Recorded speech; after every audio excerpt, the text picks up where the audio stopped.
Question number 1 over here, it is related to, it says treasury uses derivatives for which of the following. तो treasury जो है वो derivative का इस्तेमाल करता है, किस पर्पस के लिए इस्तेमाल करता है? Let's have a look at it. For managing the risk, to cater the requirements of the corporate customers, to take a trading position in the derivative products, to borrow the funds from the money market. So which of the following is correct in relation with the derivatives products for the treasury itself? तो derivative जो होते हैं उनकी खुद की कोई value नहीं होती है, वो बेसिकली जो अंडरलाइंग एसेट है, लायबिलिटी है, उससे उनकी वैल्यूज को डिराइव किया जाता है. कौन कौन से डेरिवेटिव्स हैं? Like we are having the derivatives, forwards हमारे पास हैं, फॉरवर्ड कॉन्ट्रैक्ट्स हो गए, and then we are having the swaps. जो स्वैप्स होते हैं, चाहे वो इंटरेस्ट रेट स्वैप है, आपके पास करेंसी स्वैप्स हैं, वो हो जाएंगे. इसमें मैं आपको बता देता हूँ, IRS है, इंटरेस्ट रेट स्वैप या करेंसी स्वैप्स हैं. And then we are having the FRA, that is we are having a forward rate agreements. And then we are having what? We are having the options भी available हैं. And further we are having what? We are having the futures. तो ये treasury के जो derivatives हैं वो यहाँ पर हमारे पास अवेलेबल हैं.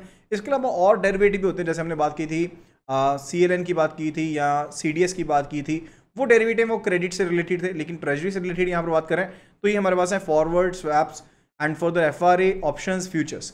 तो जल्दी से जल्दी आंसर पोस्ट करना है, वीडियो को फटाफट से लाइक कर देना है if you have been watching our videos for a while. तो ट्रेजरी जो होता है वो यहाँ पर डेरिवेटिव का इस्तेमाल करता है. पहली चीज़ है रिस्क को मैनेज करने के लिए. जो भी डेरिवेटिव होते हैं उनका दो तो इस्तेमाल होते ही होते हैं, ये तो हमेशा समझ लीजिए, सोच लीजिए.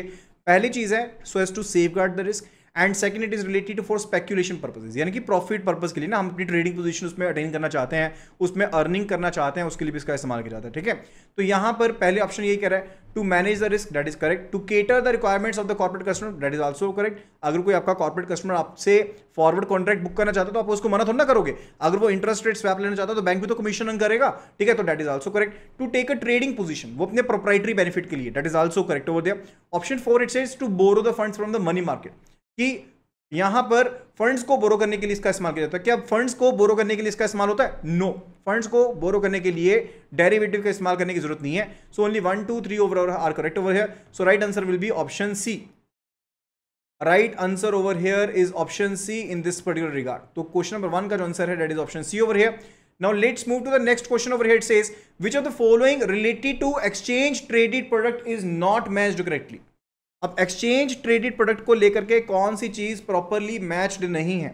देखिए, जो कॉन्ट्रैक्ट होते हैं हमारे दो तरह के होते हैं. एक होते हैं OTC यानी कि ओवर द काउंटर ट्रेड. ठीक है, दूसरा होता है ETC यानी कि एक्सचेंज ट्रेड, जो आपके यहाँ पर ट्रेडेड ट्रेड है वो हो गए. ठीक है, ओवर द काउंटर हो गए, एंड हो गया ET हो गया, यानी कि एक्सचेंज ट्रेडेड आपके हो गए, जो ट्रेड्स हैं वो यहाँ पर हो गए. ठीक है, अब इन दोनों से रिलेशन मैंने बताना कि हमने यहां पर एक्सचेंज ट्रेडेड प्रोडक्ट को रिलेटेड बताना कि कौन सी चीज मैच नहीं करती है. Okay, so it says exchange traded products are directly negotiated, कि वो नेगोशिएट किए जाते हैं, डायरेक्टली नेगोशिएट किए जाते हैं. These are standardized products which are purchase और सोल्ड थ्रू एन एक्सचेंज, जिनको यहां पर एक्सचेंज के थ्रू भेजा जाता है, खरीदा जाता है, उसके रिलेटेड हो गया. Option C it says pricing is transparent, pricing transparent है based on screen order matching system. तो स्क्रीन ऑर्डर मैचिंग सिस्टम होता है, एंड फर्दर जो प्राइसिंग है वो ट्रांसपेरेंट होती है. ऐसा नहीं है किसी को कुछ रेट लगा दिया, किसी को कुछ रेट लगा दिया, ऐसा नहीं होगा. ठीक है, तो ये चीज यहां पर हो गई है. And further it is related to what? Further it is related to what? यहां पर और क्या ऑप्शन होगा? यहां पर option 4 it says there is no counter party risk as exchange is a counter party. As exchange is counter party, तो कोई risk भी आपके पास यहां पर अवेलेबल नहीं है इसके रिलेशन में. So which of the following are the right options over here? तो एक्सचेंज ट्रेडेड जो होता है दैट इज बेसिकली एक्सचेंज के थ्रू होता है. यहां पर सिर्फ और सिर्फ डिमांड सप्लाई मैच की जाती है. ये चीज बेचना चाहता है, ये यहां पर एक्सचेंज है, ये यहां पर स्पेक्यूलेटर्स हैं या फिर इन्वेस्टर्स हैं. स्पेक्यूलेटर्स, इन्वेस्टर्स, जो परचेजर्स हैं वो यहां पर बैठे हैं, तो ये इनकी डिमांड्स को मैच करता है. तो ये एक्सचेंज यहां पर है. जब एक्सचेंज बीच में बैठा है तो यहां पर डायरेक्ट नेगोशिएशन होती है क्या? There is no direct negotiation ना, तो डायरेक्ट नेगोशिएशन होगा ही नहीं. पहली ऑप्शन ही गलत हो गई. Option B it says these are standardized product.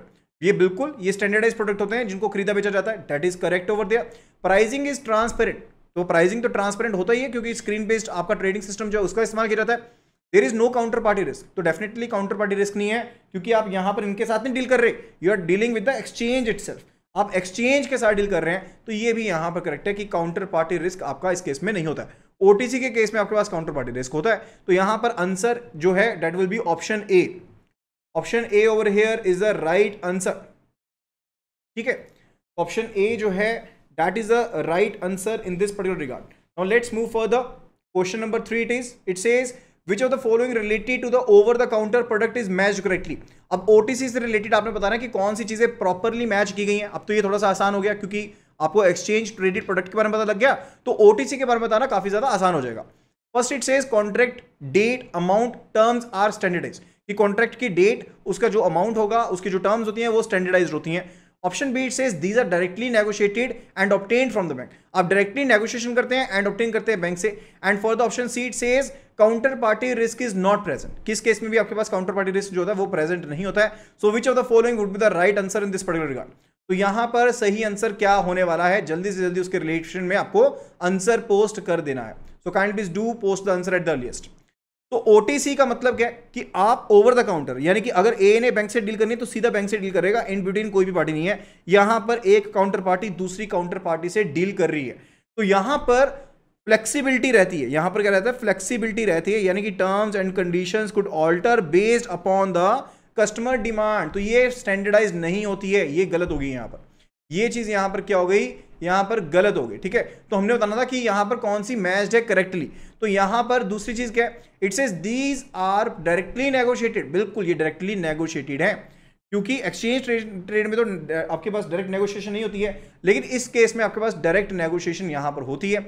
Option C it says counter party risk is not present, counter party risk present नहीं होता है, जबकि काउंटर पार्टी रिस्क यहां पर होता है क्योंकि दोनों काउंटर पार्टीज आपस में डील कर रही हैं, ठीक है। सो ऑप्शन सी भी यहां पर गलत हो गया। तो हमने ढूंढना था कि कौन सी यहां पर प्रॉपर्ली मैच है। So which would be the right answer over here. तो यहां पर कौन से ऑप्शन सही आंसर होगी, option B over here is the right answer.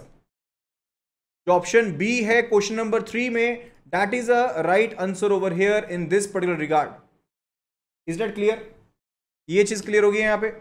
Okay, now let's move to the next question. It says which of the following related to the forward contract is correct. Forward contract को लेकर के कौन से option यहां पर correct है, forward contract को लेकर के कौन से ऑप्शन यहां पर करेक्ट है। तो it is an OTC contract, the counter party can be a bank, firm, corporate और any legal person. Holder of forward contract also gets the benefit of the market rate. Forward rates are calculated based on the interest rate differential. So which of the following are correct in relation with the forward contract? Forward contract को लेकर के कौन से options यहां पर हमारे पास correct है, उसके बारे में आपको आंसर करना है।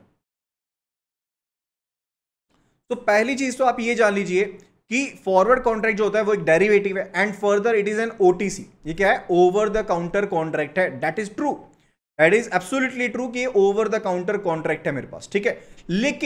लेकिन साथ के साथ एक चीज बताइएगा यहां पर, it is an OTC contract. ये क्या कह रहे हैं कि एक ओटीसी कॉन्ट्रैक्ट है, ये सही हो गया। The counter party can be a bank, firm, corporate और एनी लीगल पर्सन। तो क्या ऐसा पॉसिबल है, नो दैट्स नॉट पॉसिबल। तो फॉरवर्ड कॉन्ट्रैक्ट के केस में जो बैंक है वही काउंटर पार्टी होगा। काउंटर पार्टी कौन होगा, बैंक होगा। Counter party would be bank over there, ठीक है। तो ऑप्शन बी जो है यहां पर वो गलत हो गया। ऑप्शन जो हमारे पास statement 3 it says holder of forward contract also gets the benefit of the market rate. तो जो होल्डर है उसे मार्केट रेट का बेनिफिट भी मिलता है। Is it possible, no it's not possible at all. अब पर्सन ए ने यहां पर एक फॉरवर्ड कॉन्ट्रैक्ट परचेज किया, let's say he want to purchase the foreign currency after 3 months, okay. तो इसने रेट बुक कर लिया, एक यूएसडी का रेट बुक हो गया 71.26 के ऊपर, ये रेट बुक हो गया।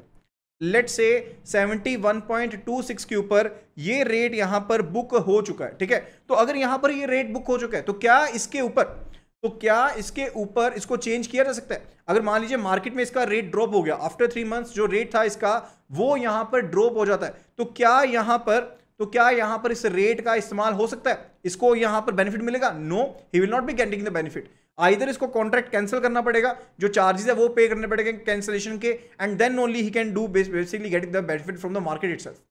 लेकिन कॉन्ट्रैक्ट में तो बेनिफिट नहीं मिलेगा ना, तो ये भी यहां पर गलत हो गया।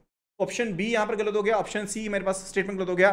Fourth it says forward rates are calculated based on interest rate differential, that is absolutely correct, that is absolutely correct. So यहां पर ऑप्शन 1 एंड ऑप्शन डी जो है वो हमारे पास करेक्ट है। So the right answer will be option D. Option D over here is the right answer in this particular regard. Question number 4 it is, question number 4 it is, okay. Now let's move to the next question. Question number 5. It says an exporter is to receive the amount of USD 25,000 after a period of 3 months। एक exporter को amount receive करना है 25,000 USD का after a period of 3 months, so as to safeguard from the exchange risk which of the following contract he must enter into। तो अपने आप को risk से बचाने के लिए कौन से कॉन्ट्रैक्ट में उसे एंटर होना होगा। अब एक यहां पर मान लीजिए एक्सपोर्टर है, इसको पैसे मिलने हैं बाहर से, कितने 25,000 USD हैं, एंड ही वांट्स कि इसको यहां पर जो प्राइस मिलना है ना 25,000 USD का प्राइस मिलना है, वो यहां पर इसको क्या मिल जाए, वो यहां पर इसको सही प्राइस मिल जाए, वो यहां पर इसको क्या मिल जाए, सही प्राइस मिल जाए। ऐसा ना हो कि बाद में इसको सही प्राइस ना मिले, ठीक है। तो ये कौन सा कॉन्ट्रैक्ट यहां पर करेगा, ये कौन से कॉन्ट्रैक्ट में एंटर होगा, currency swap, forward rate, options या futures. Currency swap, forward rate, options या फ्यूचर, कौन से कॉन्ट्रैक्ट में एंटर होगा। Kindly please do answer at the earliest, जल्दी से जल्दी पोस्ट कीजिए।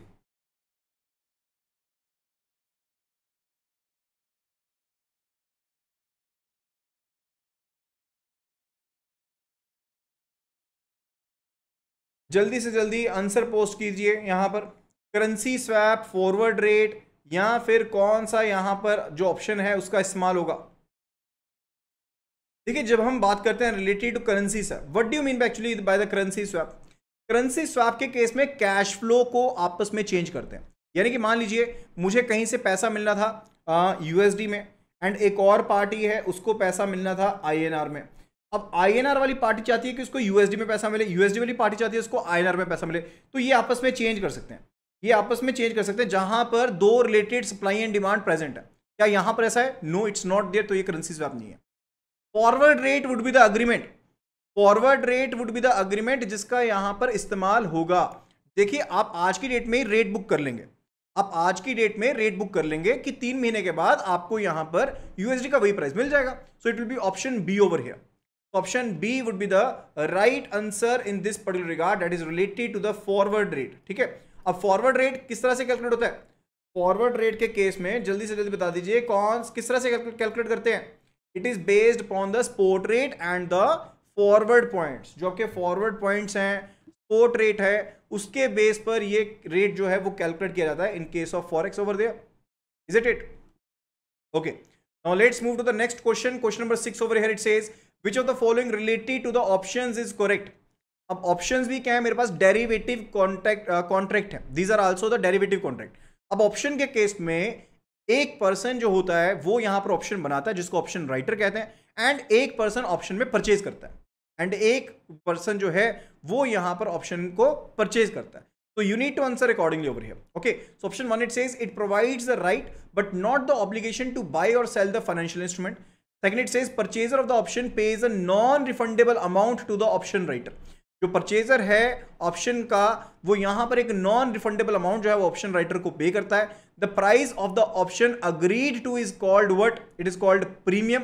Option 4 it says the purchaser is mandatorily to exercise the right of buy और सेल। जो राइट टू बाय और सेल उसे एक्सरसाइज करना ही पड़ेगा उसे। So which of the following is correct in relation with the options. तो options के रिलेशन में कौन सी ऑप्शन यहां पर करेक्ट है, तो उसके बारे में फटाफट से यहां पर आपको आंसर पोस्ट करना है। जल्दी से जल्दी यहां पर आपको आंसर पोस्ट करना है in that particular regard over here. Options के कॉन्टेक्स्ट में यहां पर कौन सी जो चीज है वो यहां पर सही बताई गई है। ओके देखिए पहली चीज तो ये है, it provides a right but not the obligation. तो एक राइट है ये, लेकिन कोई यहां पर जबरदस्ती नहीं है कि आपको खरीदना ही पड़ेगा, बेचना ही पड़ेगा, सिर्फ एक राइट है। अगर आपको सही लगेगा, आपके लिए फेवरेबल है तो आप खरीद लीजिए, आप बेच दीजिए, नहीं तो ना सही, ठीक है। एंड फर्दर एक इंश्योरेंस की तरह होता है, this is just like an insurance. जैसे आप अपनी कार को इंश्योर करवाने के लिए एक प्रीमियम पे करते हैं, क्या वो रिफंडेबल होती है? नो, दैट्स नॉट रिफंडेबल, ठीक है। लेकिन अगर कोई इवेंट हुआ, अगर कोई एक्सीडेंट होता है या फिर स्टेल्थ होता है, उसके केस में you will be getting the refunds, okay, you will be getting the insurance amount, ठीक है। तो that is basically related right. तो परचेजर जो है ऑप्शन का वो एक नॉन रिफंडेबल अमाउंट जो है वो ऑप्शन राइटर को पे करता है, वो ऑप्शन राइटर को पे करता है। That is said to be what, उसको हम प्रीमियम कहते हैं, उसको हम प्रीमियम कहते हैं, ठीक है। तो यहां पर फर्स्ट भी करेक्ट हो गया, 1 भी करेक्ट हो गया, 2 भी करेक्ट हो गया। Third it says the price of the option agreed to is called what? It is called premium. Is it so? तो क्या जो प्राइस आप अग्री किया है उसे हम प्रीमियम कहेंगे? No, that's not premium, that is a strike price. उसे हम स्ट्राइक प्राइस कहेंगे। जैसे कि एक ऑप्शन राइटर है, उसने एक यहां पर ऑप्शन बेच रहा है वो कि आप शेयर को 1 महीने के बाद, आफ्टर 1 मंथ, यानी कि जो शेयर का प्राइस आज की डेट में लेट से वो यहां पर लिस्टेड है ₹4.80, वो रुपीज लिस्टेड है 80 में या 180 में लिस्टेड है, वो यहां पर राइट दे रहा है कि आप यहां पर इस शेयर को 80 रुपीज में, अगर वो लिस्टेड है ना, तो एक राइट दे रहा है कि आप 1 महीने के बाद इस शेयर को 100 रुपीज में परचेज कर सकते हैं। ऐसा वो एक क्या दे रहा है, ऑप्शन बेच रहा है, ऐसी एक ऑप्शन वो यहां पर सेल कर। उस केस में बेसिकली क्या होगा कि आपके पास, यानी कि ऑप्शन परचेजर के पास एक राइट रहेगा कि आप यहां पर 1 महीने के बाद शेयर को 100 रुपीज में परचेज कर पाएंगे, चाहे मार्केट में प्राइस कुछ भी हो। अब after 1 month, if the price in the market is, if the price of the share in the market is which was previously 80 rupees, let's say it is now 110, कि अब वो मार्केट में 110 का अवेलेबल है, अब वो मार्केट में share जो है वो 110 का अवेलेबल है। सो जल्दी से जल्दी पहले इसका आंसर कीजिए कि पहले वो 80 का मार्केट प्राइस था, तब आपने स्ट्राइक प्राइस 100 के ऊपर परचेज किया, एंड वो कहता है अब जिस टाइम पर 1 महीना कंप्लीट हुआ उस टाइम पर प्राइस जो है that is 110। So should you be exercising your right, तो क्या हमें अपना जो राइट है, अधिकार है, वो उसे एक्सरसाइज करना चाहिए, that we will be purchasing the share at the strike price. क्या हम स्ट्राइक प्राइस के ऊपर परचेज करेंगे शेयर को? यस और नो? काइंडली जल्दी से जल्दी आंसर पोस्ट कीजिएगा। एक आंसर आया यहां पर नो। बिल्कुल, हम यहां पर शेयर को परचेज कर लेंगे, हम शेयर पर परचेज कर लेंगे। मार्केट में प्राइस मिल रहा है आपको 110 रुपीज का, इस तरह से सोचिए, मार्केट में आपको 110 रुपीज का शेयर मिल रहा है, जबकि वो पर्सन आपको 100 रुपीज में दे रहा है सेम चीज, तो डेफिनेटली मैं यहां पर 100 से खरीदूंगा, 110 में बेच दूंगा। ठीक है ना, डेफिनेट सिंपल सी बात है, मैं 100 रुपीज में खरीदूंगा, 110 में बेच दूंगा, दैट्स ऑल राइट, उसमें कोई दिक्कत थोड़ी ना है। तो that is the concept related to what, that is the concept related to the option. तो ये कौन सी ऑप्शन थी? परचेज का राइट देती है जो, that is a call option. जो परचेज का राइट देती है वो कॉल ऑप्शन होती है, जो सेल का राइट देती है वो पुट ऑप्शन होती है। ठीक है, तो आपको यहां पर ध्यान रखना है। ओके, तो यहां पर क्वेश्चन पर वापस आते हैं। तो यहां पर कहा गया था कि the price of the option agreed to is called strike price, उसको स्ट्राइक प्राइस कहते हैं। इस केस में स्ट्राइक प्राइस क्या है? 100 rupees is a strike price over there. And further it says the purchaser is mandatory to exercise, तो purchaser के लिए मैंडेटरी नहीं है, तो ये भी हमारे पास गलत हो गया। तो 3 and 4 are wrong over here. So the right answer over here is option C. जो ऑप्शन सी है that is a right answer in this context, and Dev Rajput has answered correctly over here at the earliest related to question number 6। Okay, तो यहां पर option C जो है that is a right answer.